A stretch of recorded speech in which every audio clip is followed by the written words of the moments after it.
আসসালামু আলাইকুম। আশা করি আপনারা সকলে সুস্থ এবং ভালো আছেন। আমরা ৭ কলেজের এতিম সন্তানদের অনার্স শেষ হওয়ার পরে আমাদের যে মূল সনদ আর সার্টিফিকেট, মূল সনদ সার্টিফিকেট অবশ্য একই, আর হচ্ছে গিয়ে আপনার মার্কশিট ওঠানোর জন্য যে পরিমাণ দৌড়াদৌড়ি করতে হয়, তো সেটার একটা ভিডিও দিয়েছি। তারপরে রেজাল্ট সমন্বয়ের একটা ভিডিও দিয়েছি, এগুলো আগে করেছি, দেখা লাগলে দেখে নিন।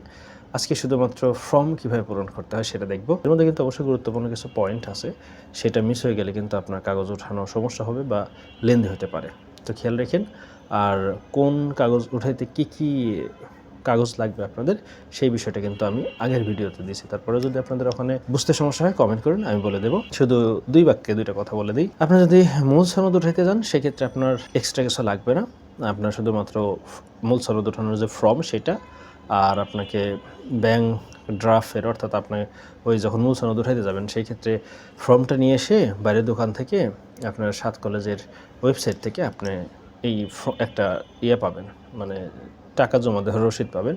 সেই রসিদের যে অংশগুলো আছে এর মধ্যে একটা অংশ আছে হচ্ছে কি আপনার ভার্সিটির, একটা অংশ আছে আপনার কলেজের, একটা অংশ আছে ব্যাংকের, একটা অংশ আছে আপনার, 4টা অংশ। তো আপনি 4টা অংশ সমানভাবে পূরণ করে যেটা আপনার আর কি, আর যেগুলো আপনি করে দেবেন, আর ব্যাংকে যেগুলো করে সেটা করে ফেলবে। আপনি 4টা অংশ ঠিকঠাকভাবে করে তারপরে ব্যাংকে গেলে ব্যাংক থেকে টাকাটা কেটে 3টা অংশ রাখবে, বাকি এই 3টা অংশ আপনার কাছে থাকবে। এই 3টা নিয়ে আপনি গেলে, আগের ভিডিওতে বলেছি কোথায় যেতে হবে, যাওয়ার পরে আপনি ওখানে ফর্মটা দিলে ওনারা আবার একটা সিরিয়াল রেখে দেবে আর আপনাকে দিয়ে দেবে। পরে আপনার কাছে এটা একটা ডকুমেন্ট রইল যে আপনি এখনও জিনিসটা উত্তোলন করেন নাই।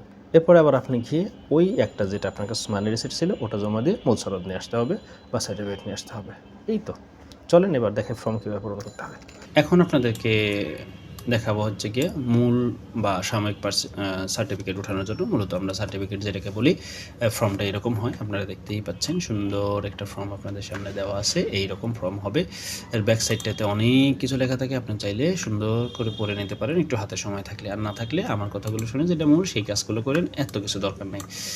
এই যে চলে আসুন সেই আবার কাজ, ক্রমিক নম্বর, আর এটার জন্য একটা আলাদা টোকেন দেওয়া থাকবে, সেই টোকেন নাম্বার আপনি এখানে সুন্দর করে লিখবেন, তারিখ লিখবেন। জমার ক্রমিক নম্বর এটা আপনাকে দিতে হবে না, আপনি যখন জমা দেবেন ওনারাই দিয়ে দেবে। তারপর তারিখ সেটা ওনারা দিয়ে দেবে। তথ্য দিয়ে নির্ভুল থাকিবে, এত তারিখে সনদ প্রদান করা হবে। এইটুকু কিন্তু আপনার কাজ না, এইটুকু হচ্ছে কি ভার্সিটিতে যখন জমা দেবেন ওনারা এই জিনিসগুলো লিখে নেবে। এরপর আসেন, প্রবেশপত্রের সত্যায়িত ফটোকপি দিতে হবে, অর্থাৎ প্রবেশপত্রের সকল প্রবেশপত্রের সত্যায়িত ফটোকপি। সাময়িক সনদ ফেরত না দিলে মূল সনদ লেখা হইবে না। সাময়িক সনদ যদি গ্রহণ করেন সেটা ফেরত দিতে হবে। সনদ গ্রহণের সময় প্রবেশপত্রের মূল কপি অবশ্যই দেখাইতে হবে, অর্থাৎ প্রবেশপত্র আপনাকে নিয়ে যাইতে হবে যখন আপনি সনদ গ্রহণ করতে যাবেন। প্রবেশপত্র কিন্তু অবশ্যই নিতে হবে, কথাটা বুঝে নিন। প্রথমে আপনার নাম লেখেন, তারপরে যেগুলো এখানে লেখা আছে এখানে কোনোটাই আটকানোর মতো না। পরীক্ষার কেন্দ্র এটা আপনি লিখে দিন, 4র্থ বর্ষের যেটা সেটা।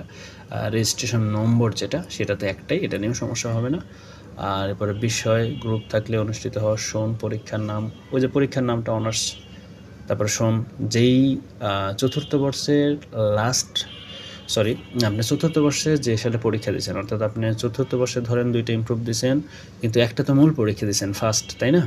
ওই পরীক্ষার উপরে মানে অ্যাডমিট কার্ডের উপরে দেখবেন লেখা আছে অনার্স 4র্থ বর্ষ পরীক্ষা এত, ওইটা সাল হবে এখানে। আর অনুষ্ঠিত হয়েছে কোন সালে সেটা এখানে লিখে যাবেন। এটা আবার কীভাবে বুঝবেন? এটা আপনার মনে থাকার কথা, আপনি মনে না থাকলে দেখবেন আপনি যখন অ্যাডমিট কার্ড উঠিয়েছিলেন ওই জায়গায় প্রিন্টের তারিখ ডেট দেওয়া থাকে, ওইটা দেখে আপনি দিতে পারেন এখানে। বিষয়, ম্যাথমেটিক্স হলে ম্যাথমেটিক্স যেটা হয় সেটা দেবেন। গ্রুপ থাকলে দের ইজ নো গ্রুপ। পরীক্ষার কেন্দ্র কোথায় হয়েছিল এটা আপনার 4র্থ বর্ষেরটা দেখে দেখবেন। রোল নম্বর শুধু 4র্থ বর্ষেরটা, এটা ভুলে গেলে চলবে না, এটা কিন্তু কোনো ইমপ্রুভমেন্ট না। 4র্থ বর্ষের মূল পরীক্ষা, রেজিস্টার নম্বর দেবেন। সেশন অবশ্যই লিখবেন। সিজিপিএ, বিভাগ বা শ্রেণীতে উত্তীর্ণ, অবশ্যই আপনি এইগুলোর আবেদন করার আগে কিন্তু সিজিপিএ সমন্বয় করে নিতে হবে। এ বিষয়ে কিছু না জানলে আপনি আমার ভিডিও দেখে নিতে পারেন, ভিডিও দেওয়া আছে এই চ্যানেলেই। জাতীয়তা নিয়মিত পরীক্ষার্থীদের ক্ষেত্রে।